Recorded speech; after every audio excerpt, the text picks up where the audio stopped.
Punjabi radio USA ਸੁਣ ਰਹੇ ਦੇਖ ਰਹੇ ਸਾਰੇ ਹੀ ਸਰੋਤਿਆਂ ਦਰਸ਼ਕਾਂ ਨੂੰ ਜੀ ਆਇਆਂ ਨੂੰ ਪਿਆਰ ਭਰੀ ਸਤਿ ਸ੍ਰੀ ਅਕਾਲ। ਮੈਂ ਰਾਜਕਨਵੀਰ ਸਿੰਘ ਪ੍ਰੋਗਰਾਮ ਅਪਡੇਟ ਕੈਲੀਫੋਰਨੀਆ ਲੈ ਕੇ ਹਾਜ਼ਰ ਹਾਂ। ਜੁੜ ਚੁੱਕੇ ਨੇ ਮੇਰੇ ਨਾਲ ਪ੍ਰਵੀਨ ਸ਼ਰਮਾ ਜੀ ਆਇਆਂ ਨੂੰ ਸਵਾਗਤ ਹੈ। ਸਤਿ ਸ੍ਰੀ ਅਕਾਲ ਜੀ। ਸਤਿ ਸ੍ਰੀ ਅਕਾਲ।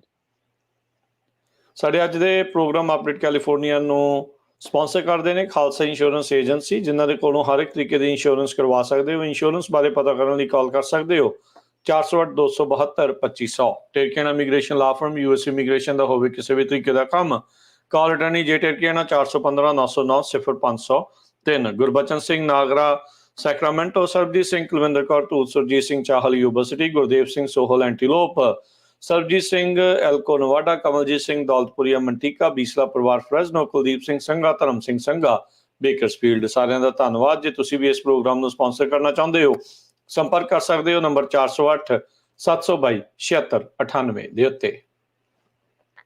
ਜੀ ਖਬਰਾਂ ਦੇ ਵੱਲ ਚੱਲੀਏ ਤੇ ਇਸ ਵੇਲੇ ਦੀ ਵੱਡੀ ਖਬਰ ਜਿਹੜੀ ਉਹ ਬੇਕਰਸਫੀਲਡ ਤੋਂ ਆ ਰਹੀ ਹੈ। ਬੇਕਰਸਫੀਲਡ ਦੇ ਵਿੱਚ ਯੂਟਾਹ ਤੋਂ ਜਿਹੜੇ 3 ਸੈਲਾਨੀ ਸੀਗੇ ਇੱਧਰ ਘੁੰਮਣ ਆਏ ਸੀ ਇਹਨਾਂ ਇਲਾਕਿਆਂ ਦੇ ਵਿੱਚ, ਉਹਨਾਂ ਦੀ ਇੱਕ ਪਹਾੜੀ ਤੋਂ ਡਿੱਗਣ ਕਰਕੇ ਜਿਹੜੀ ਉਹ ਮੌਤ ਹੋਣ ਬਾਰੇ ਪਤਾ ਲੱਗਿਆ। ਇਹ ਫੈਮਿਲੀ ਮੈਂਬਰਸ ਦੱਸੇ ਗਏ ਨੇ ਤੇ ਫਰੈਂਡ ਦੱਸੇ ਗਏ ਨੇ। ਜੈਨੀਅਨ ਸਕਿਨਰ, ਡੇਵਿਡ ਬੈਲ ਤੇ ਪੀਟਰੋ ਦੇ ਆਉਣ ਦੇ ਰੂਪ ਦੇ ਵਿੱਚ ਇਹਨਾਂ ਦੀ ਜਿਹੜੀ ਆ ਉਹ ਪਛਾਣ ਹੋਈ ਆ। ਟਲੈਰੀ ਕਾਉਂਟੀ ਟ੍ਰੇਲ ਦੇ ਵਿੱਚ ਇਹਨਾਂ ਦੇ ਡੁੱਬਣ ਬਾਰੇ ਪਤਾ ਲੱਗਿਆ ਸੀ, ਮਾਫ ਕਰਨਾ ਡਿੱਗਣ ਬਾਰੇ ਪਤਾ ਲੱਗਿਆ ਸੀਗਾ। ਤੇ ਉਸ ਤੋਂ ਬਾਅਦ ਇਹਨਾਂ ਨੂੰ ਜਿਹੜਾ ਇਹਨਾਂ ਦੀਆਂ ਲਾਸ਼ਾਂ ਉਹ ਇੱਕ ਦਰਿਆ ਦੇ ਵਿੱਚੋਂ, ਕੈਲੀਫੋਰਨੀਆ ਦਰਿਆ ਦੇ ਵਿੱਚੋਂ ਬਰਾਮਦ ਹੋਈਆਂ ਨੇ। ਪਤਾ ਲੱਗਾ ਕਿ ਇਹਨਾਂ ਨੇ ਪਲਾਨ ਬਣਾਇਆ ਸੀਗਾ ਤੇ ਉਸ ਤੋਂ ਬਾਅਦ ਇਹਨਾਂ ਨੇ ਇੱਕ ਜਿਹੜੀ ਪਹਾੜੀ ਹੈ ਇਹਨਾਂ ਇਲਾਕਿਆਂ ਦੇ ਵਿੱਚ ਕੈਨਰਿੰਗ ਜਿਹੜਾ 7 ਟਿਕਅਪਸ ਦੇ ਟ੍ਰੇਲ ਹੈ ਜਿਹੜੀ, ਉੱਥੇ ਇਹਨਾਂ ਨੇ ਚੜ੍ਹਨਾ ਸ਼ੁਰੂ ਕੀਤਾ ਸੀਗਾ। ਪਰ ਬਾਅਦ ਪਤਾ ਲੱਗਿਆ ਕਿ ਜਦੋਂ 10 ਮਿੰਟ ਬਾਅਦ ਦੇ ਵਿੱਚ ਇਹਨਾਂ ਦੀ ਕੋਈ ਹਿਲਜੁਲ ਜਾਂ ਕੁਝ ਵੀ ਨਜ਼ਰ ਨਹੀਂ ਆਇਆ ਤੇ ਉਸ ਤੋਂ ਬਾਅਦ ਟਲੈਰੀ ਕਾਉਂਟੀ ਫਾਇਰ ਡਿਪਾਰਟਮੈਂਟ ਨੂੰ ਇਹਦੇ ਬਾਰੇ ਪਤਾ ਲੱਗਿਆ ਸੀ, ਇਸ ਹਾਦਸੇ ਬਾਰੇ। ਜਦੋਂ ਉਹਨਾਂ ਨੇ ਇਹਨਾਂ ਦੀਆਂ ਲਾਸ਼ਾਂ ਲੱਭਣੀਆਂ ਸ਼ੁਰੂ ਕੀਤੀਆਂ ਤਾਂ ਫਿਰ ਪਤਾ ਲੱਗਿਆ ਕਿ ਇਹਨਾਂ ਦੀਆਂ ਲਾਸ਼ਾਂ ਜਿਹੜੀਆਂ ਨੇ ਉਹ ਸੈਰਾ ਨਿਵਾਡਾ ਦੇ ਇਲਾਕਿਆਂ ਦੇ ਵਿੱਚ, ਜਿਹੜੇ ਕਿ 70 ਮੀਲ ਦੂਰ ਪੈਂਦਾ ਬੇਕਰਸਫੀਲਡ ਤੋਂ, ਉੱਥੇ ਇਹਨਾਂ ਦੀਆਂ ਲਾਸ਼ਾਂ ਦੇ ਬਾਰੇ ਪਤਾ ਲੱਗਾ ਸੀ। ਤੇ ਉਸ ਤੋਂ ਬਾਅਦ ਹੁਣ ਇਹਨਾਂ ਦੇ ਨਾਲ ਇਹ ਦਰਦਨਾਕ ਹਾਦਸਾ ਵਾਪਰ ਕਿਵੇਂ ਗਿਆ ਉਹਦੇ ਬਾਰੇ ਜਿਹੜੀ ਜਾਂਚ ਆ ਉਹ ਕੀਤੀ ਜਾ ਰਹੀ ਆ। ਅਗਲੀ ਗੱਲ ਕਰੀਏ, ਕੈਲੀਫੋਰਨੀਆ ਦੇ ਦੁਆਰਾ C-130 ਹਰਕੁਲਿਸ 에ਅਰ ਟੈਂਕਰ ਅੱਗਾਂ ਨੂੰ ਬੁਝਾਉਣ ਦੇ ਲਈ ਵਰਤਿਆ ਜਾ ਰਿਹਾ ਆ। ਇਹ ਜਿਹੜੇ ਪਲੇਨ ਆ 800 ਮੀਲ ਤੱਕ ਉੱਡ ਸਕਦੇ ਨੇ, ਫਲਾਈ ਕਰ ਸਕਦੇ ਨੇ ਤੇ 400 ਗੈਲਨ ਜਿਹੜਾ 4000 ਗੈਲਨ ਫਾਇਰ ਰਿਟਾਰਡੈਂਟ ਜਿਹੜਾ ਸਬਸਟੈਂਸ ਹੈ, ਕੈਮੀਕਲ ਆ, ਉਸ ਨੂੰ ਆਪਣੇ ਨਾਲ ਲੈ ਕੇ ਜਾ ਸਕਦੇ ਆ। ਗਵਰਨਰ ਗੈਵਿਨ ਨਿਊਸਮ ਦੇ ਆਫਿਸ ਨੇ ਦੱਸਿਆ ਵੀ ਜਿਹੜਾ ਪਹਿਲਾ C-130 ਪਲੇਨਸ ਆ ਉਹ ਅੱਜ ਤੋਂ ਉਹਨੇ ਆਪਣੇ ਮਿਸ਼ਨਸ ਆ ਉਸ ਨੂੰ ਸਟਾਰਟ ਕਰ ਦੇਣਾ ਹੈਗਾ ਆ। ਕਹਿੰਦੇ ਵੀ 7 C-130 ਜਿਹੜੇ ਜਹਾਜ਼ ਨੇ ਉਹਨਾਂ ਨੂੰ ਸਟੇਟ ਦੇ ਦੁਆਰਾ ਰੈਟਰੋਫਿਟ ਕੀਤਾ ਗਿਆ ਆ ਇਸ ਡਿਪਲੋਇਮੈਂਟ ਦੇ ਲਈ। ਕਹਿੰਦੇ ਵੀ ਇਹ ਪੂਰੇ ਸੂਬੇ ਦੇ ਵਿੱਚ ਵੱਖ-ਵੱਖ ਥਾਂ ਦੇ ਉੱਤੇ ਰੱਖੇ ਗਏ ਨੇ ਤਾਂ ਜੋ ਜੇ ਕਿਤੇ ਉਸ ਦੇ ਇਰਦ ਗਿਰਦ ਅੱਗ ਲੱਗਦੀ ਆ ਤਾਂ ਉਸ ਨੂੰ ਕਾਬੂ ਪਾਉਣ ਦੇ ਵਿੱਚ ਜਿਹੜੇ ਫਾਇਰ ਰਿਟਾਰਡੈਂਟ ਆ ਉਸ ਦੀ ਵਰਤੋਂ ਕੀਤੀ ਜਾ ਸਕੇ। ਸਟੇਟ ਨੂੰ 7 ਜਹਾਜ਼ ਖਰੀਦਣ ਦੀ ਜਿਹੜੀ ਅਪਰੂਵਲ ਆ, ਮਨਜ਼ੂਰੀ ਆ, 2008 ਦੇ ਵਿੱਚ ਮਿਲੀ ਸੀ। ਕੈਲੀਫੋਰਨੀਆ ਪਹਿਲਾ ਸੂਬਾ ਬਣਿਆ ਆ ਜਿਹਦੇ ਕੋਲ ਆਪਣੇ ਖੁਦ ਦੇ C-130 에ਅਰ ਟੈਂਕਰਸ ਨੇ। ਵਾਈਲਡ ਫਾਇਰਸ ਨੂੰ ਜਿਹੜਾ ਉਹ ਬੁਝਾਉਣ ਦੇ ਲਈ ਉਹ ਖੁਦ ਆਪਰੇਟ ਤੇ ਖੁਦ ਜਿਹੜਾ ਉਹ ਹੁਣ ਡਿਪਲੋਏ ਇਸ ਨੂੰ ਕਰ ਸਕਦਾ ਆ। ਜੀ ਅਗਲੀ ਖਬਰ ਦੇ ਵੱਲ ਵਧੀਏ ਤੇ ਰੁਖ ਕਰੀਏ ਕੈਲੀਫੋਰਨੀਆ ਦੀ ਰਾਜਧਾਨੀ ਸੈਕਰਾਮੈਂਟੋ ਦਾ। ਸੈਕਰਾਮੈਂਟੋ ਦੇ ਵਿੱਚ ਘੱਟੋ ਘੱਟ 300 ਜਿਹੜੇ ਡਿਪਟੀ ਡਿਸਟ੍ਰਿਕਟ ਅਟਾਰਨੀਜ਼ ਨੇ, ਪਬਲਿਕ ਡਿਫੈਂਡਰਸ ਨੇ ਤੇ ਹੋਰ ਜਿਹੜੇ ਵਕੀਲ ਨੇ, ਲਾਇਰਸ ਨੇ, ਉਹਨਾਂ ਨੇ department of child sports service ਦੇ ਜਿਹੜਾ ਮੂਹਰੇ ਜਾ ਕੇ ਸਟ੍ਰਾਈਕ ਕੀਤੀ ਹੈ। ਤੇ ਇਹ ਉਹਨਾਂ ਦੇ ਵਿੱਚ ਲਾਇਰ ਵੀ ਨੇ ਜਿਹੜੇ department of child sports services ਦੇ ਨੇ। ਤੇ ਇਹਨਾਂ ਨੇ ਦੱਸਿਆ ਕਿ ਬਹੁਤ ਸਮੇਂ ਤੋਂ ਇਹਨਾਂ ਦੀਆਂ ਜਿਹੜੀਆਂ ਕੁਝ ਮੰਗਾਂ ਨੇ ਉਹ ਮੰਨੀਆਂ ਨਹੀਂ ਜਾ ਰਹੀਆਂ। ਸੈਕਰਾਮੈਂਟੋ ਕਾਉਂਟੀ ਦੀ ਅਟਾਰਨੀਜ਼ ਐਸੋਸੀਏਸ਼ਨ, ਜਿਹਨੂੰ ਆਪਾਂ ਸ਼ਾਰਟ ਫਾਰਮ ਦੇ ਵਿੱਚ SCAA ਵੀ ਕਹਿ ਸਕਦੇ ਹਾਂ, ਉਹਨਾਂ ਨੇ ਕਿਹਾ ਕਿ ਸਿਟੀ ਦੇ ਨਾਲ ਕਈ ਇਸ ਮਾਮਲੇ ਨੂੰ ਲੈ ਕੇ ਮੀਟਿੰਗਾਂ ਹੋ ਚੁੱਕੀਆਂ ਨੇ, ਕਈ ਦੌਰ ਦੀ ਗੱਲਬਾਤ ਹੋ ਚੁੱਕੀ ਹੈ, ਪਰ ਬਾਵਜੂਦ ਇਸ ਦੇ ਕੋਈ ਆਊਟਪੁੱਟ ਨਹੀਂ ਨਿਕਲ ਸਕੀ। ਮੈਥਸ ਕੋਲਮ ਜਿਹੜੇ ਨੇ ਇਹਨਾਂ ਦੇ ਪ੍ਰੈਜ਼ੀਡੈਂਟ ਨੇ, ਕ੍ਰਿਸ ਸੋਲਮ, ਉਹਨਾਂ ਨੇ ਦੱਸਿਆ ਕਿ ਅਟਾਰਨੀਜ਼ ਜਿਹੜੇ ਨੇ ਉਹ ਡਿਮਾਂਡ ਕਰ ਰਹੇ ਨੇ ਘੱਟੋ ਘੱਟ 5.5% ਪੇ ਇਨਕਰੀਜ਼ ਦੀ, ਪਲੱਸ ਜਿਹੜੇ ਹੋਰ ਕੋਈ ਚਾਰਜਸ ਨੇ ਉਹਨਾਂ ਦੇ ਬਾਰੇ। ਪਰ ਉਹ ਕਹਿੰਦੇ ਕਿ ਵਰਕਲੋਡ ਬਹੁਤ ਜ਼ਿਆਦਾ ਤੇ ਹਲੇ ਤੱਕ ਜਿਹੜੀ ਪੇ ਆ ਉਹ ਬਹੁਤ ਸਲੋ ਆ, ਜਿਹੜੀ ਮੈਟ ਨੇ ਦੋਸ਼ ਲਾਏ ਨੇ। ਉਹਨਾਂ ਨੇ ਇਹ ਗੱਲ ਕਹੀ ਹੈ ਕਿ ਸਿਟੀ ਨੇ ਕਦੇ ਵੀ ਸਾਨੂੰ ਇਸ ਮਾਮਲੇ ਦੇ ਵਿੱਚ ਕੋਈ ਹੱਥ ਪੱਲਾ ਜਿਹੜਾ ਨਹੀਂ ਫੜਾਇਆ। ਤੇ ਨਾਲ ਹੀ ਉਹਨਾਂ ਨੇ ਕਿਹਾ ਕਿ ਸੈਕਰਾਮੈਂਟੋ ਕਾਉਂਟੀ ਨੇ ਜਿਹੜਾ ਇਸ ਸਟ੍ਰਾਈਕ ਨੂੰ ਰਿਸਪੌਂਡ ਜਦੋਂ ਕੀਤਾ ਤੇ ਉਹਨਾਂ ਨੇ ਕਿਹਾ ਕਿ ਇਹ ਜਿਹੜੀ ਡਿਮਾਂਡ ਆ ਉਹ ਬਹੁਤ ਜ਼ਿਆਦਾ ਇਹਨਾਂ ਦੀ ਹੈਗੀ ਹੈ ਤੇ ਜਿੰਨੀਆਂ ਵੀ ਸਾਡੀਆਂ ਹੁਣ ਤੱਕ ਇਹਨਾਂ ਦੇ ਨਾਲ ਗੱਲਬਾਤ ਦੇ ਦੌਰ ਚੱਲੇ ਨੇ ਉਹਨਾਂ ਦੇ ਵਿੱਚ ਸਾਡੀ ਕਿਸੇ ਵੀ ਮੰਗ ਨੂੰ ਲੈ ਕੇ ਇਹਨਾਂ ਦੇ ਨਾਲ ਸਹਿਮਤੀ ਜਿਹੜੀ ਉਹ ਨਹੀਂ ਬਣ ਸਕੀ। ਉਹਨਾਂ ਨੇ ਕਿਹਾ ਕਿ ਜਿਹੜਾ 5.5 ਦਾ ਰਾਈਜ਼ ਆ 9% ਤੱਕ 5.5% ਤੋਂ ਲੈ ਕੇ 9% ਤੱਕ ਇਹ ਜਿਹੜਾ ਉਹਨੂੰ ਕਰਨਾ ਸਿਟੀ ਲਈ ਬਹੁਤ ਔਖਾ ਹੈ। ਇਹਦੇ ਨਾਲ ਹੋਰ ਜਿਹੜੀਆਂ ਇਹਨਾਂ ਦੇ ਕੁਝ ਕੰਸਰਨ ਹੋਰ ਨੇ ਜਿਨ੍ਹਾਂ ਨੇ ਕਿਹਾ ਕਿ ਜਿਨ੍ਹਾਂ ਦੇ ਵਿੱਚ ਕੁਝ ਕੰਮ ਦੇ ਘੰਟਿਆਂ ਨੂੰ ਲੈ ਕੇ ਜਾਂ ਕੁਝ ਮਾਮਲਿਆਂ ਨੂੰ ਲੈ ਕੇ ਕ੍ਰਿਮੀਨਲ ਡਿਫੈਂਡਰਸ ਜਿਹੜੇ ਨੇ ਉਹਨਾਂ ਨੇ ਵਿਕਟਿਮ ਆਫ ਕ੍ਰਾਈਮਸ ਜਿਹੜੇ ਨੇ ਉਹਨਾਂ ਨੇ ਵੀ ਕਿਹਾ ਕਿ ਅਸੀਂ ਐਕਸਪੈਕਟ ਕਰਦੇ ਹਾਂ ਕਿ ਜਿਹੜੇ ਕੇਸਿਸ ਨੇ ਉਹ ਜਿਹੜਾ ਵਰਕਲੋਡ ਆ ਉਹਨੂੰ ਵੰਡਿਆ ਜਾਊਗਾ ਤੇ ਸਾਨੂੰ ਆਉਣ ਵਾਲੇ ਸਮੇਂ ਦੇ ਵਿੱਚ ਸਿਟੀ ਤੋਂ ਜਿਹੜਾ ਘੱਟ ਵਰਕਲੋਡ ਮਿਲੂਗਾ।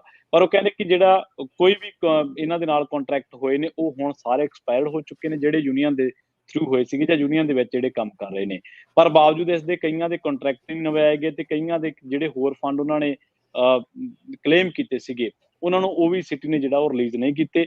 ਸੋ ਕਹਿੰਦੇ ਕਿ ਇਸੇ ਕਰਕੇ ਹੁਣ ਜਿਹੜੀ ਸੈਕਰਾਮੈਂਟੋ ਕਾਉਂਟੀ ਦੀ ਅਟਾਰਨੀਜ਼ ਐਸੋਸੀਏਸ਼ਨ ਆ ਜਿਹਨੂੰ ਆਪਾਂ SCA ਕਹਿੰਦੇ ਆ ਉਹ ਹੁਣ ਕਹਿੰਦੇ ਨੇ ਕਿ ਮਹੀਨਿਆਂ ਤੋਂ ਗੱਲਬਾਤ ਦਾ ਦੌਰ ਲਟਕਿਆ ਹੋਇਆ ਕੋਈ ਗੱਲ ਤਣ ਪੱਤਣ ਨਹੀਂ ਲੱਗ ਸਕੀ ਤੇ ਇਹ ਜਿਹੜਾ ਹੜਤਾਲਾਂ ਦਾ ਦੌਰ ਆ ਉਹ ਆਉਣ ਵਾਲੇ ਸਮੇਂ ਦੇ ਵਿੱਚ ਵੀ ਜਿਹੜਾ ਜਾਰੀ ਆ ਰੋਸ ਮੁਜ਼ਾਹਰਿਆਂ ਦਾ ਦੌਰ ਉਹ ਜਾਰੀ ਰਹਿ ਸਕਦਾ। ਜੀ ਕੈਲੀਫੋਰਨੀਆ ਦੇ ਵਿੱਚ ਬਹੁਤ ਚਿਰਾਂ ਬਾਅਦ ਜਿਹੜੀ ਅਗਸਤ ਦੇ ਵਿੱਚ 20 ਸਾਲਾਂ ਬਾਅਦ ਬਰਫ਼ਬਾਰੀ ਜਿਹੜੀ ਆ ਉਹ ਦੇਖੀ ਗਈ ਹੈਗੀ ਆ। ਸੋ ਇਹ ਜਿਹੜਾ ਇਸ ਟਾਈਮ ਨਜ਼ਾਰਾ ਜਿਹੜਾ ਉਹ ਥੋੜਾ ਜਿਹਾ ਡਿਫਰੈਂਟ ਦੇਖਣ ਨੂੰ ਮਿਲਿਆ। ਬਹੁਤ ਸਾਰੇ ਜਿਹੜੇ ਸੈਲਾਨੀ ਆ ਉਹਨਾਂ ਨੂੰ ਵੀ ਇਸ ਦੇ ਕਰਕੇ ਕੋਈ ਨਾ ਕੋਈ ਕਹਿ ਲਓ ਵੀ ਮੁਸ਼ਕਲਾਂ ਵੀ ਜਿਹੜੀਆਂ ਉਹ ਸਾਹਮਣੇ ਜਿਹੜੀਆਂ ਝੱਲਣੀਆਂ ਪਈਆਂ ਹੈਗੀਆਂ। ਈਸਟਰਨ ਮਡੇਰਾ ਕਾਉਂਟੀ ਮਿਨਰਟ ਵਿਸਟਾ ਦੇ ਵਿੱਚ ਜਿਹੜੀ ਸਨੋ ਆ ਉਹ ਸਪਾਟ ਕੀਤੀ ਗਈ। ਸੀਅਰਾ ਨੇਵਾਡਾ ਮਾਊਂਟਨਸ ਦੇ ਵਿੱਚ ਕੈਲੀਫੋਰਨੀਆ 'ਚ ਰਾਤ ਨੂੰ ਜਿਹੜੀ ਉਹ ਮੀਂਹ ਪਈ। ਇੱਥੇ ਵੈਲੀ ਦੇ ਵਿੱਚ 60 ਡਿਗਰੀ ਤੋਂ ਥੱਲੇ ਤਾਪਮਾਨ ਵੀ ਚਲਾ ਗਿਆ। ਬਹੁਤ ਸਾਰੇ ਇਲਾਕਿਆਂ ਦੇ ਵਿੱਚ ਮੀਂਹ ਪੈਣ ਦੀ ਵੀ ਜਿਹੜੀਆਂ ਰਿਪੋਰਟਸ ਆ ਉਹ ਸਾਹਮਣੇ ਆਈਆਂ ਹੈਗੀਆਂ। 11,000 ਦੀ ਫੁੱਟ ਦੀ ਉਚਾਈ ਤੋਂ ਉੱਤੇ ਜਿਹੜੀ ਸਨੋ ਆ ਉਹ ਰਿਕਾਰਡ ਕੀਤੀ ਗਈ ਜਿਸ ਕਰਕੇ ਕਹਿੰਦੇ ਵੀ ਸਵੇਰੇ ਮੌਸਮ ਦੇ ਵਿੱਚ ਠੰਡਕ ਮਹਿਸੂਸ ਜਿਹੜੀ ਉਹ ਹੋਈ ਹੈ। ਮੈਮਥ ਮਾਊਂਟੇਨ ਪਾਰਕ ਜਿਹੜਾ ਆ ਉੱਥੇ ਦੇ ਲੋਕਾਂ ਨੇ ਬਹੁਤ ਸਾਰਿਆਂ ਨੇ ਲਾਈਵ ਵੈਬਕੈਮ ਪੇਜ ਦੇ ਉੱਤੇ ਜਿਹੜਾ ਉਹ ਕਰਕੇ ਲੌਗਇਨ ਕਰਕੇ ਉਸ ਸਨੋ ਦਾ ਵੀ ਜਿਹੜਾ ਉਹ ਨਜ਼ਾਰਾ ਲਿਆ ਹੈਗਾ ਆ। ਅਗਲੀ ਜਿਹੜੀ ਪ੍ਰਵੀਨ ਜੀ ਗੱਲ ਕਰੀਏ ਈਲਨ ਮਸਕ ਨੇ ਕੈਲੀਫੋਰਨੀਆ ਦੇ ਉਸ ਬਿੱਲ ਨੂੰ ਆਪਣਾ ਸਮਰਥਨ ਦਿੱਤਾ ਆ ਜਿਸ ਦੇ ਵਿੱਚ ਆਰਟੀਫਿਸ਼ੀਅਲ ਇੰਟੈਲੀਜੈਂਸ ਨੂੰ ਉਹਨਾਂ ਨੇ ਰੈਗੂਲੇਟ ਕਰਨ ਦੀ ਗੱਲ ਆਖੀ ਹੈਗੀ ਆ। ਟੈਕ ਬਿਲੀਅਨੇਅਰ ਨੇ ਕਹਿੰਦੇ ਵੀ ਜਿਹੜੇ ਸਿਲੀਕਨ ਵੈਲੀ ਦੇ ਹੋਰ ਜਿਹੜੇ ਪਲੇਅਰਸ ਆ ਉਹਨਾਂ ਦੇ ਨਾਲੋਂ ਆਪਣਾ ਵੱਖ ਦਾ ਸਟੈਂਡ ਇਸ ਦੇ ਵਿੱਚ ਬਣਾਇਆ ਆ। ਸੈਨੇਟ ਦਾ ਬਿੱਲ ਹੈਗਾ ਆ 1047 ਉਹਦੇ ਵਿੱਚ ਕਹਿੰਦੇ ਵੀ ਟੈਕ ਜਾਇੰਟਸ ਮਾਰਕ ਐਂਡਰੀਨਸਨ ਤੇ ਓਪਨ AI ਆ ਉਹਨਾਂ ਦੇ ਇਹ ਦੁਆਲੇ ਹੋਏ ਆ। ਜਿਹੜੇ ਈਲਨ ਮਸਕ ਆ ਉਹ ਖਾਸ ਕਰਕੇ ਉਦੋਂ ਤੋਂ ਹੋਰ ਜ਼ਿਆਦਾ ਨਾਰਾਜ਼ ਆ ਜਦੋਂ ਨੇ ਐਪਲ ਨੇ ਚੈਟ GPT ਦੇ ਨਾਲ ਸਮਝੌਤਾ ਕਰਕੇ ਨਵੇਂ ਆ ਰਹੇ ਐਪਲ iOS ਤੇ ਨਵੇਂ ਆਈਫੋਨ ਦੇ ਵਿੱਚ ਓਪਨ AI ਦੇ ਜਿਹੜੇ ਚੈਟ GPT ਆ ਉਸ ਨੂੰ ਵਰਤਿਆ ਹੈਗਾ। ਮਸਕ ਨੇ ਆਪਣੇ ਪਹਿਲਾਂ ਜਿਹੜਾ ਟਵਿੱਟਰ ਤੇ ਹੁਣ X ਦੇ ਉੱਤੇ ਪੋਸਟ ਕਰਕੇ ਆਖਿਆ ਵੀ ਜਿਹੜਾ ਮੈਂ ਸਪੋਰਟ ਕਰ ਰਿਹਾ ਇਸ ਬਿੱਲ ਦੀ ਇਹ ਬੜੀ ਇੱਕ ਟਫ ਕਾਲ ਆ ਜਿਹਦੇ ਕਰਕੇ ਕਈ ਲੋਕ ਮੇਰੇ ਤੋਂ ਨਾਰਾਜ਼ ਵੀ ਜਿਹੜੇ ਆ ਉਹ ਹੋਣਗੇ ਪਰ ਮੈਂ ਸੋਚਦਾ ਵੀ ਇਸ ਨੂੰ ਪਾਸ ਹੋ ਜਾਣਾ ਜਿਹੜਾ ਉਹ ਚਾਹੀਦਾ ਆ। ਉਹਦੀ ਐਂਡੋਰਸਮੈਂਟ ਉਸ ਟਾਈਮ ਦੇ ਉੱਤੇ ਆਈ ਆ ਜਦ ਕਹਿੰਦੇ ਵੀ ਗੈਵਿਨ ਨਿਊਸਮ ਦੇ ਕੋਲ ਇਸ ਹਫਤੇ ਦੇ ਅਖੀਰ ਤੱਕ ਦਾ ਵਕਤ ਹੈਗਾ ਆ ਜੋ ਇਹਨਾਂ ਦੇ ਡੈਸਕ ਦੇ ਉੱਤੇ ਬਿੱਲ ਪਿਆ ਆ ਉਸ ਨੂੰ ਪਾਸ ਕਰਨ ਦੇ ਲਈ। 20 ਸਾਲਾਂ ਤੋਂ ਕਹਿੰਦੇ ਵੀ ਮੈਂ AI ਰੈਗੂਲੇਸ਼ਨ ਦੇ ਹੱਕ ਦੇ ਵਿੱਚ ਰਿਹਾ ਆ। ਜਿੱਦਾਂ ਕਹਿੰਦੇ ਵੀ ਆਪਾਂ ਕਿਸੇ ਵੀ ਹੋਰ ਪ੍ਰੋਡਕਟ ਜਾਂ ਟੈਕਨੋਲੋਜੀ ਨੂੰ ਰੈਗੂਲੇਟ ਕਰਦੇ ਆ ਜਿਸ ਦਾ ਆਮ ਦੁਨੀਆ ਨੂੰ ਉਸ ਦਾ ਰਿਸਕ ਹੋ ਸਕਦਾ ਆ। ਟੈਸਲਾ X ਤੇ ਸਪੇਸ X ਦਾ ਇਹ ਮਾਲਕ ਹੈਗਾ ਆ ਮਸਕ ਨੇ ਤੇ ਇਸ ਦੇ ਆਰਟੀਫਿਸ਼ੀਅਲ ਇੰਟੈਲੀਜੈਂਸ ਲੈਬਸ ਨੂੰ ਕਿਹਾ ਸੀਗਾ ਵੀ ਭਾਈ ਆਪਣੇ ਜਿਹੜੇ ਨਵੇਂ ਪਾਵਰਫੁਲ ਸਿਸਟਮਸ ਆ ਉਹਨਾਂ ਦੀ ਟ੍ਰੇਨਿੰਗ ਬੰਦ ਕਰੋ ਜਨਰੇਟਿਵ AI ਨੂੰ ਜਦੋਂ ਤੋਂ ਉਹ ਹੁਣ ਹੋਰ ਜ਼ਿਆਦਾ ਜਿਹੜਾ ਕੰਮ ਆ ਉਸ ਦਾ ਵਧਿਆ ਹੈਗਾ ਆ। ਸੋ ਆਲਰੇਡੀ ਕਹਿੰਦੇ ਵੀ ਜਨਰੇਟਿਵ AI ਦੇ ਕਰਕੇ miss information deep fakes social media platform ਦੇ ਉੱਤੇ ਖਾਸੇ ਜਿਹੜੇ ਆ ਉਹ ਵੱਧ ਚੁੱਕੇ ਹੈਗੇ ਆ। ਸੋ ਸਿਲੀਕਨ ਵੈਲੀ ਦੇ ਵਿੱਚ ਕਈ ਡੈਮੋਕ੍ਰੇਟਸ ਜੋ ਕਾਂਗਰਸ ਦੇ ਵਿੱਚ ਆ ਉਹ ਇਸ ਬਿੱਲ ਦੇ ਅਗੇਂਸਟ ਬੋਲੇ ਆ ਜਿਨ੍ਹਾਂ 'ਚ ਜ਼ੋ ਲੌਫਗ੍ਰੈਨ, ਰੋ ਖੰਨਾ ਤੇ ਸਾਬਕਾ ਜਿਹੜੀ ਸਪੀਕਰ ਨੈਂਸੀ ਪਲੋਸੀ ਵੀ ਜਿਹੜੀ ਇਸ ਦੇ ਵਿੱਚ ਸ਼ਾਮਲ ਹੈਗੀ ਆ।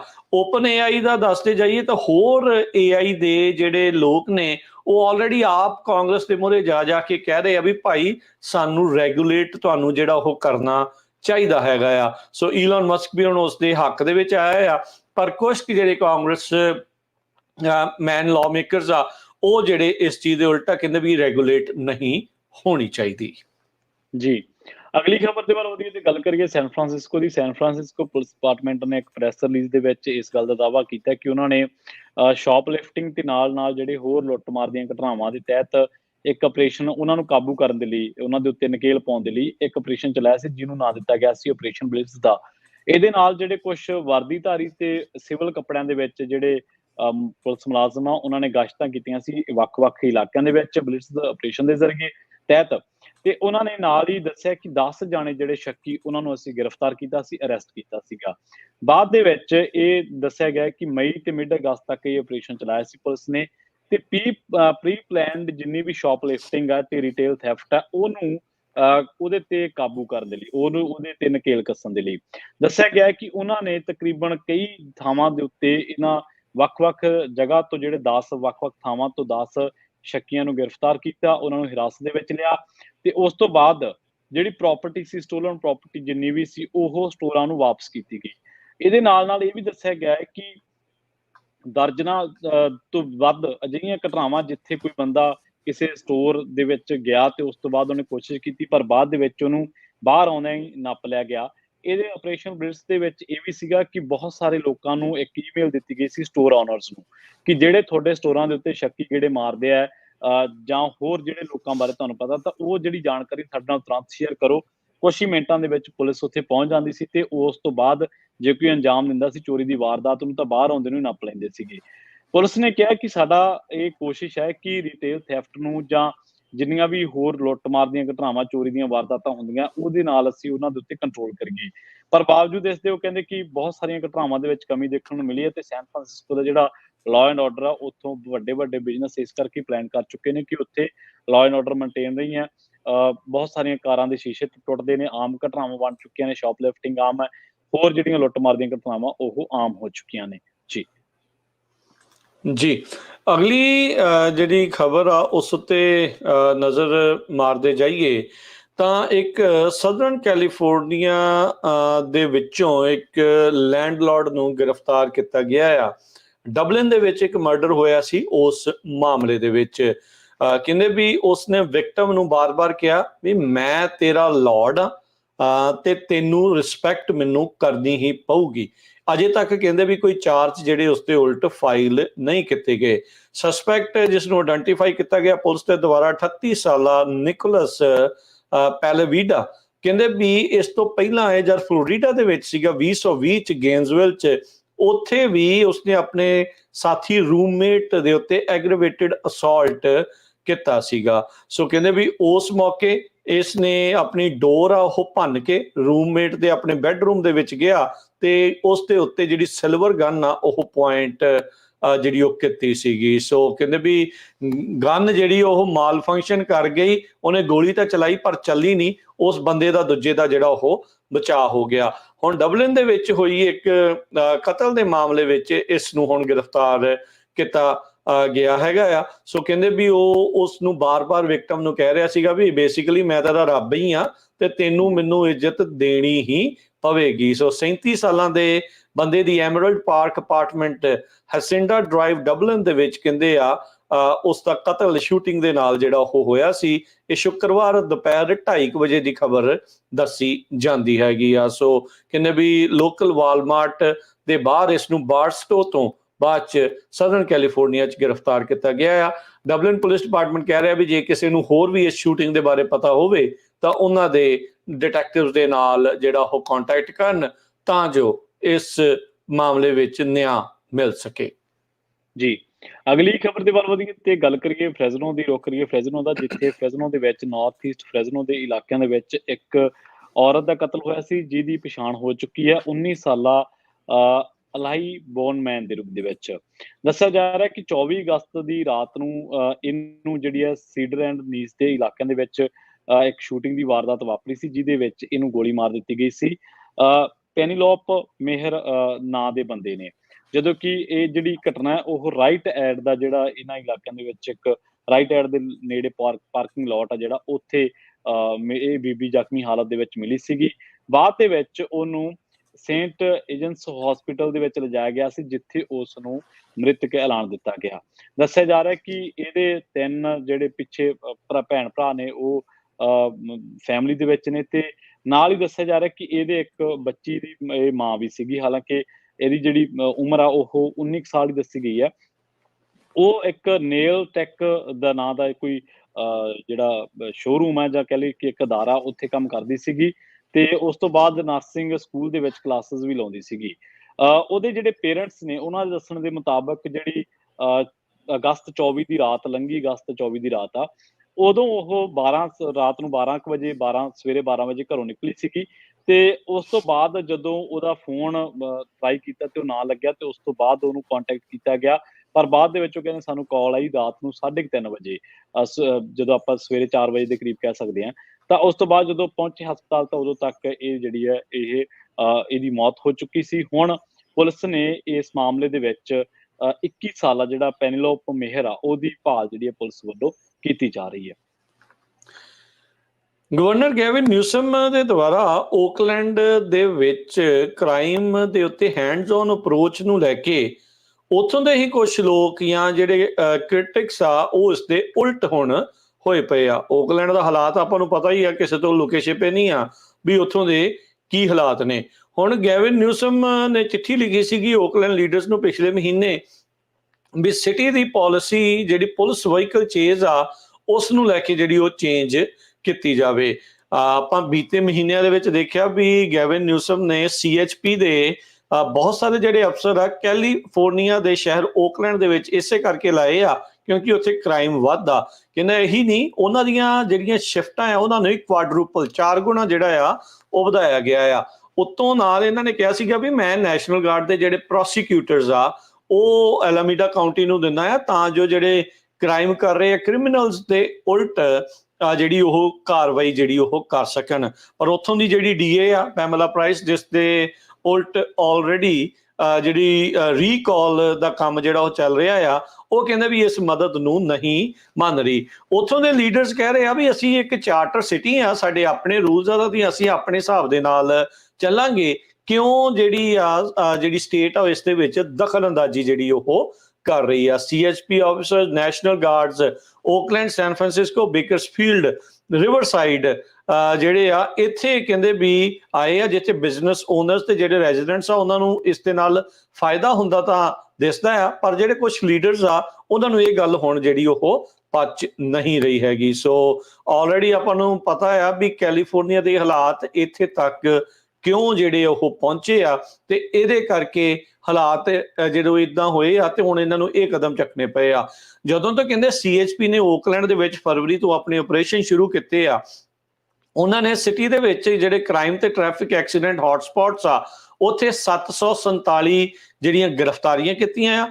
1500 ਤੋਂ ਵੱਧ ਚੋਰੀ ਜਿਹੜੀਆਂ ਗੱਡੀਆਂ ਹੋਈਆਂ ਆ ਉਹਨਾਂ ਨੂੰ ਫੜਿਆ ਆ, ਉਹਨਾਂ ਨੂੰ ਲੱਭਿਆ, ਤੇ 74 ਜਿਹੜੀਆਂ ਆ ਗਨਸ ਆ ਉਹ ਪਿਛਲੇ ਫਰਾਈਡੇ ਤੱਕ ਸੀਜ਼ ਕੀਤੀਆਂ ਹੈਗੀਆਂ ਆ। ਸੋ ਇਹ ਜਿਹੜਾ ਮਾਮਲਾ ਜਿਹੜਾ ਸਾਹਮਣੇ ਆਇਆ ਹੈਗਾ ਆ। ਇੱਕ ਜਿਹੜਾ ਐਲਾਮੀਡਾ ਕਾਉਂਟੀ ਦੇ ਡਿਸਟ੍ਰਿਕਟ ਅਟਾਰਨੀ ਪੈਮਲਾ ਪ੍ਰਾਈਸ ਦਾ ਸਪੋਕਸਪਰਸਨ ਆ, ਉਸਨੇ ਦੱਸਿਆ ਵੀ ਉਹਨਾਂ ਦੇ ਆਫਿਸ ਨੂੰ 11 ਕੇਸ ਹੁਣ ਤੱਕ CHP ਦੇ ਨਾਲ ਕਨੈਕਟਡ ਜਿਹੜੇ ਉਹ ਮਿਲੇ ਆ, ਜਿਸ ਦੇ ਵਿੱਚ ਉਹ ਪ੍ਰੋਸੀਕਿਊਸ਼ਨ ਦੀ ਮੰਗ ਕਰ ਰਹੇ ਆ। ਸੋ ਕਹਿੰਦੇ ਵੀ ਜਿੰਨਾ ਉਹ ਦਾਵਾ ਕਰ ਰਹੇ ਆ ਉਹਨਾਂ ਦੇ ਨਾਲ ਪ੍ਰੋਸੀਕਿਊਸ਼ਨ ਵਾਲੇ ਨੰਬਰਸ ਆ ਉਹ ਮੈਚ ਨਹੀਂ ਕਰ ਰਹੇ ਹੈਗੇ। ਸੋ ਕਿਹੜੇ ਆંકੜਿਆਂ ਦੀ ਮੰਨੀ ਜਾਵੇ ਕਿਹੜੀ ਨਹੀਂ, ਉਹ ਦੇਖਣ ਵਾਲੀ ਗੱਲ ਆ। ਪਰ ਸ਼ਹਿਰਾਂ ਦਾ ਭੱਠਾ ਬਹਿੰਦੇ ਆਪਾਂ ਦੇਖ ਰਹੇ ਹਾਂ, ਤੇ ਜੇ ਹੁਣ ਸਵਾਰਨ ਦੀ ਵੀ ਗੱਲ ਹੋ ਰਹੀ ਆ ਤੇ ਉਸ ਦੇ ਵਿੱਚ ਵੀ ਆਨਾਕਾਨੀ ਆਪਣੇ ਸਾਹਮਣੇ ਨਜ਼ਰ ਆ ਰਹੀ ਹੈ। ਕਿਤੇ ਨਾ ਕਿਤੇ ਜਿਹੜੀ ਪੋਲੀਟੀਕਲ ਫਾਈਟ ਆਪਸ ਦੇ ਵਿੱਚ ਉਹ ਸਾਹਮਣੇ ਆਪਣੇ ਪੇਸ਼ ਹੋ ਰਹੀ ਆ। ਜੀ, ਅਗਲੀ ਖਬਰ ਦੇ ਵੱਲ ਵਧੀਏ ਤੇ ਰੁਕ ਰਹੀ ਹੈ ਡੇਵਿਸ ਦਾ। ਡੇਵਿਸ ਦੇ ਵਿੱਚ ਇੱਕ ਜੁਆਇੰਟ ਯੂਨੀਫਾਈਡ ਸਕੂਲ ਡਿਸਟ੍ਰਿਕਟ ਆ, ਜਿੱਥੇ ਉੱਥੋਂ ਦੀ ਇੱਕ ਟੀਚਰ ਹੈ ਜਿਹੜੀ ਉਹਦੇ ਉੱਤੇ ਦੋਸ਼ ਲੱਗੇ ਨੇ ਬੱਚਿਆਂ ਦੇ ਨਾਲ ਗਲਤ ਜਿਹੜਾ ਵਿਹਾਰ ਕਰਨ ਦੇ, ਤੇ ਉਹਨਾਂ ਨੂੰ ਜਿਸਮਾਨੀ ਤੌਰ ਤੇ ਤੰਗ ਪਰੇਸ਼ਾਨ ਕਰਨ ਦੇ। ਹੁਣ ਇਸ ਮਾਮਲੇ ਦੀ ਜਦੋਂ ਤਹਿਕੀਕਾਤ ਕੀਤੀ ਗਈ ਤਾਂ ਇੱਕ ਇਹ ਵੀ ਦੇਖਿਆ ਗਿਆ ਕਿ ਇੱਕ ਸਟੂਡੈਂਟ ਨੂੰ ਉਹਨੇ ਕੁਝ ਡਰੱਗ ਵੀ ਦਿੱਤੀ ਸੀ ਤੇ ਅਲਕੋਹਲ ਤੱਕ ਉਹਨੇ ਦੇ ਦਿੱਤਾ ਸੀਗਾ। ਨਤਾਸ਼ਾ ਨਿਕੋਲ ਪੋਲਕ ਨਾਂ ਦੀ ਇਹ ਟੀਚਰ ਹੈ, ਜਿਹੜੀ ਕਿ ਇਸ ਟਾਈਮ ਯੋਲੋ ਕਾਉਂਟੀ ਜੇਲ੍ਹ ਦੇ ਵਿੱਚ ਆ, ਤੇ ਉਹਨੂੰ ਜਿਹੜਾ ਉਹ ਕੀਤਾ ਜਾ ਰਿਹਾ ਲੈਵਿਸ ਕਾਉਂਟੀ ਵਾਸ਼ਿੰਗਟਨ ਦੇ ਹਵਾਲੇ ਵੀ ਕੀਤਾ ਜਾ ਸਕਦਾ, ਤੇ ਉਹਦੇ ਉੱਤੇ ਦੋਸ਼ ਨੇ ਕਿ ਉਹਨੇ 13 ਸਾਲਾ ਇੱਕ ਜਿਹੜਾ ਮੇਲ ਸਟੂਡੈਂਟ ਆ ਉਹਨੂੰ ਗਲਤ ਤਰੀਕੇ ਦੇ ਨਾਲ, ਗਲਤ ਅਟੈਂਸ਼ਨ ਦੇ ਨਾਲ ਉਹਦੇ ਨਾਲ ਗੱਲਾਂ ਬਾਤਾਂ ਕੀਤੀਆਂ ਤੇ ਉਹਨੂੰ ਮੈਂਟਲੀ ਪਰੇਸ਼ਾਨ ਕੀਤਾ ਤੇ ਉਹਨੂੰ ਡਰੱਗ ਵੀ ਜਿਹੜੀ ਦਿੱਤੀ। ਮਾਮਲਾ 2020 ਦਾ, ਜਦੋਂ 8th ਗ੍ਰੇਡ ਦੇ ਵਿੱਚ ਇੱਕ ਬੱਚਾ ਪੜ੍ਹਦਾ ਸੀਗਾ ਤੇ ਇਹਦੇ ਨਾਲ ਜਿਹਦਾ ਕੋਈ ਹੋਰ ਬੱਚੇ ਵੀ ਸੀਗੇ, ਉਹਦਾ ਸਕੂਲ ਦੇ ਵਿੱਚ ਵਿਹਾਰ ਦੂਜੇ ਬੱਚਿਆਂ ਦੇ ਨਾਲ ਠੀਕ ਨਹੀਂ ਸੀਗਾ ਤੇ ਉਹਦੇ ਮਾਪਿਆਂ ਨੇ ਸ਼ਿਕਾਇਤ ਕੀਤੀ ਸੀਗੀ ਕਿ ਸਾਡੇ ਬੱਚੇ ਨੂੰ ਕਿਸੇ ਨੇ ਡਰੱਗ ਦਿੱਤੀ ਆ। ਬਾਅਦ ਦੇ ਵਿੱਚ ਜਦੋਂ ਸਕੂਲ ਦੇ ਵਿੱਚ ਜਾਂ ਕਹ ਲਓ ਪੁਲਿਸ ਦੇ ਕੋਲੇ ਮਾਮਲਾ ਗਿਆ ਤਾਂ ਪਤਾ ਲੱਗਿਆ ਕਿ ਇਹਦੇ ਪਿੱਛੇ ਇੱਕ ਜਿਹੜੀ ਟੀਚਰ ਆ ਨਤਾਸ਼ਾ ਨਿਕੋਲ ਪੋਕ, ਉਹਦਾ ਹੱਥ ਆ, ਤੇ ਉਹਨੇ ਇੱਕ ਵਾਰੀ ਇਸ ਬੱਚੇ ਨੂੰ ਜਿੱਥੇ ਇਹ ਪੜ੍ਹਾਉਂਦੀ ਸੀਗੀ, ਜਿਹੜਾ ਬੱਚਾ ਸਕੂਲ ਦੇ ਵਿੱਚ ਸੀਗਾ ਡੇਵਿਸ ਜੁਆਇੰਟ ਯੂਨੀਫਾਈਡ ਸਕੂਲ ਦੇ ਵਿੱਚ, ਉੱਥੋਂ ਇੱਕ ਵਾਰੀ ਉਹਨੂੰ ਸਕੂਲ ਟਾਈਮ ਦੇ ਵਿੱਚੋਂ ਉਹਨੂੰ 30 ਮੀਲ ਦੂਰ ਵੀ ਲੈ ਕੇ ਗਈ ਸੀ ਆਪਣੇ ਅਪਾਰਟਮੈਂਟ ਦੇ ਵਿੱਚ, ਜਿਹੜਾ ਕਿ ਬਿਲਕੁਲ ਗਲਤ ਸੀਗਾ, ਗੈਰ ਕਾਨੂੰਨੀ ਸੀਗਾ। ਇਸ ਤੋਂ ਇਲਾਵਾ ਜਿਹੜੀ ਪੋਕ ਆ, ਇਹਦੇ ਉੱਤੇ ਵੀ ਦੋਸ਼ ਲੱਗੇ ਕਿ ਇਹਨੇ ਹੋਰਨਾਂ ਬੱਚਿਆਂ ਦੇ ਨਾਲ ਕੁਛ ਗਲਤ ਟੈਨਸ਼ਨ ਦੇ ਨਾਲ ਉਹਨਾਂ ਨੂੰ ਜਿਸਮਾਨੀ ਤੌਰ ਤੇ ਤੰਗ ਪਰੇਸ਼ਾਨ ਕਰਨ, ਜਾਂ ਕਹਿ ਲਓ ਕਿ ਗਲਤ ਅਡਲਟ ਕੰਟੈਂਟ ਦੇ ਬਾਰੇ ਉਹਨਾਂ ਤੋਂ ਸਵਾਲ ਪੁੱਛੇ ਜਾਂ ਉਹਨਾਂ ਨੂੰ ਸਵਾਲ ਕੀਤੇ। ਹੁਣ ਇਹ ਜਿਹੜੀ ਪੋਕ ਆ ਇਸ ਟਾਈਮ ਯੋਲੋ ਕਾਉਂਟੀ ਜੇਲ੍ਹ ਦੇ ਵਿੱਚ ਆ, ਤੇ ਉਹਨੂੰ ਜਿਹੜੇ ਆਉਣ ਵਾਲੇ ਸਮੇਂ ਦੇ ਵਿੱਚ ਬੱਚਿਆਂ ਦੇ ਨਾਲ ਜਾਂ ਮਾਈਨਰਸ ਦੇ ਨਾਲ ਇਸ ਤਰ੍ਹਾਂ ਦੇ ਰਿਲੇਸ਼ਨ ਜਾਂ ਇਸ ਡਿਵੈਲਪ ਕਰਨ ਦੀ ਕੋਸ਼ਿਸ਼, ਜਾਂ ਇਸ ਤਰ੍ਹਾਂ ਦੇ ਗਲਤ ਤਰੀਕੇ ਦੀ ਜਾਣਕਾਰੀ ਫੈਲਾਉਣ ਤੇ ਹੋਰ ਜਿਹੜੇ ਚੀਜ਼ਾਂ ਨੇ ਉਹਨਾਂ ਦੇ ਤਹਿਤ, ਦੋਸ਼ਾਂ ਦੇ ਤਹਿਤ ਉਹਦੇ ਉੱਤੇ ਦੋਸ਼ ਲਾ ਕੇ ਹੁਣ ਉਹਨੂੰ ਗ੍ਰਿਫਤਾਰ ਤਾਂ ਕੀਤਾ ਹੀ ਗਿਆ, ਪਰ ਆਉਣ ਵਾਲੇ ਸਮੇਂ ਦੇ ਵਿੱਚ ਉਹਨਾਂ ਉੱਤੇ ਇਹ ਜਿਹੜੇ ਦੋਸ਼ ਨੇ ਉਹ ਸਾਬਿਤ ਵੀ ਹੋ ਸਕਦੇ ਨੇ। ਪੁਲਿਸ ਨੇ ਦੱਸਿਆ ਕਿ ਜਦੋਂ ਅਸੀਂ ਉਹਨੂੰ ਕਿਹਾ ਕਿ ਜਾਂਚ ਕਰ ਰਹੇ ਸੀਗੇ ਤਾਂ ਉਦੋਂ ਉਹਨੇ ਸਾਡੇ ਤੋਂ ਕਿਹਾ, ਪਹਿਲਾਂ ਵਾਰੰਟ ਜਾਰੀ ਕਰਨ ਦੀ ਗੱਲ ਕੀਤੀ ਕਿ ਤੁਹਾਡੇ ਕੋਲ ਕੋਈ ਵਾਰੰਟ ਨਹੀਂ ਹੈ, ਤੁਸੀਂ ਮੈਨੂੰ ਇਸ ਤਰ੍ਹਾਂ ਪੁੱਛਗਿੱਛ ਕਿਵੇਂ ਕਰ ਸਕਦੇ ਹੋ, ਤੇ ਫਿਰ ਜਦੋਂ ਦੂਜੀ ਵਾਰੀ ਸਕੂਲ ਦੇ ਵਿੱਚ ਪੁਲਿਸ ਗਈ ਤਾਂ ਉਦੋਂ ਵੀ ਉਹਨੇ ਜਾਂਚ ਦੇ ਵਿੱਚ ਕੋਈ ਸਹਿਯੋਗ ਨਹੀਂ ਕੀਤਾ ਤੇ ਅਲਟੀਮੇਟਲੀ ਫਿਰ ਉਹਨੂੰ ਗ੍ਰਿਫਤਾਰ ਪੁਲਿਸ ਨੂੰ ਕਰਨਾ ਪਿਆ। ਜੀ, ਖਬਰਾਂ ਦਾ ਸਮਾਂ ਸਮਾਪਤ ਹੈ। ਜਾਂਦੇ ਜਾਂਦੇ ਸਟਾਕਸ ਮਾਰਕੀਟ ਦਾ ਜੇ ਹਾਲ ਤੁਹਾਨੂੰ ਦੱਸਦੇ ਜਾਈਏ, ਅੱਜ ਡਾਓ ਜੋਨ ਦੇ ਵਿੱਚ 65 ਪੁਆਇੰਟਾਂ ਦਾ ਇਜ਼ਾਫਾ ਹੋਇਆ, 41,241 ਤੇ ਬੰਦ ਹੋਇਆ। S&P 18 ਪੁਆਇੰਟ ਘਟ ਕੇ 5617, ਨੈਸਡੈਕ 152 ਪੁਆਇੰਟ ਘਟ ਕੇ 17,726 ਤੇ ਬੰਦ ਹੋਇਆ। ਸੋਨੇ ਦਾ ਭਾਅ ਜਿਹੜਾ 2500 ਤੇ $49 ਪ੍ਰਤੀ ਆਉਂਸ, ਕੱਚੇ ਤੇਲ ਦੀ ਕੀਮਤ $77 ਪ੍ਰਤੀ barrel, 10 year yield 3.81%। Crypto currency ਦੇ ਵਿੱਚ ਬਿਟਕੋਇਨ 63,012 ਤੇ ਇਥੀਰੀਅਮ 2600 ਤੇ $86 ਦੇ ਬਰਾਬਰ ਚੱਲ ਰਿਹਾ ਹੈਗਾ ਆ। ਜੀ, ਇਸੇ ਤਰ੍ਹਾਂ ਜੇਕਰ ਕਰੰਸੀ ਦੀ ਗੱਲ ਕਰੀਏ ਤਾਂ ਅੱਜ ਇੱਕ $US ਦੀ ਕੀਮਤ ਰਹੀ ਹੈ ਕੈਨੇਡਾ ਦੇ $1 ਤੇ 34 ਸੈਂਟ ਦੇ ਬਰਾਬਰ, ਤੇ ਇਸੇ ਤਰ੍ਹਾਂ ਇੰਡੀਆ ਦੇ 83 ਰੁਪਏ ਤੇ 85 ਪੈਸਿਆਂ ਦੇ ਬਰਾਬਰ, ਤੇ ਪਾਕਿਸਤਾਨ ਦੇ 278 ਰੁਪਏ 15 ਪੈਸਿਆਂ ਦੇ ਬਰਾਬਰ ਇੱਕ $US ਦੀ ਕੀਮਤ ਰਹੀ ਹੈ। ਇਸੇ ਪ੍ਰੋਗਰਾਮ ਦੀ ਸਮਾਪਤੀ ਹੈ। ਮੇਰੇ ਰਾਜਕਰਮਜੀਤ ਸਿੰਘ ਵੱਲੋਂ ਤੇ ਪ੍ਰਵੀਨ ਸ਼ਰਮਾ ਵੱਲੋਂ ਤੁਹਾਨੂੰ ਸਭ ਨੂੰ ਪਿਆਰ ਸਤਿਕਾਰ ਸੈਨਿਕੀ ਜਿਹੀ ਸਤਿ ਸ੍ਰੀ ਅਕਾਲ। ਜਿਉਂਦੇ ਵਾਸਤੇ ਰਹੋ, ਹੱਸਦੇ ਖੇਲਦੇ ਰਹੋ, ਸੁਣਦੇ ਰਹੋ, ਦੇਖਦੇ ਰਹੋ ਪੰਜਾਬੀ ਰੇਡੀਓ USA।